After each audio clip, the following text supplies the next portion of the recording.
Аз съм Мария Илиева, ученичка от 12-ти клас на второ СО Академик Юлиан Станев, профил с изучаване на испански език и информационни технологии. Как избра този профил и това училище?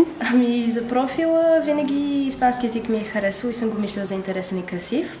А колкото до училището, аз уча тук още от първи клас и не се поколебах да избера отново второ СО, когато кандидатствах след 8 клас.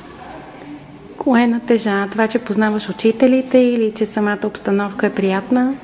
И двете. Учителите наистина имат страхотен подход към учениците и имат страхотен метод на преподаване. Много добре подготвят за изпитите. Избрах отново второ СО заради базата също така. Второ СО разполага с тенис корт, баскетболно и футболно игрище. Освен това има 3 напълно обзаведени компютърни кабинета. Чувстваш ли се достатъчно подготвена за университетите и къде смяташ да продължиш? Да, чувствам се напълно подготвена. Смятам се това да уча в Софийския университет, по-специално специалност социални дейности, защото това ме влече. Какво пожелаваш на учениците, които сега тепърва ще прекрачат прага на второ училище след 7 клас? Пожелавам им много късмет, да бъдат спокойни, защото това е едно наистина страхотно училище. Ще си прекарат много добре тук и най-важното ще бъдат добре подготвени за живота по-нататък. Благодаря ти. Благодаря.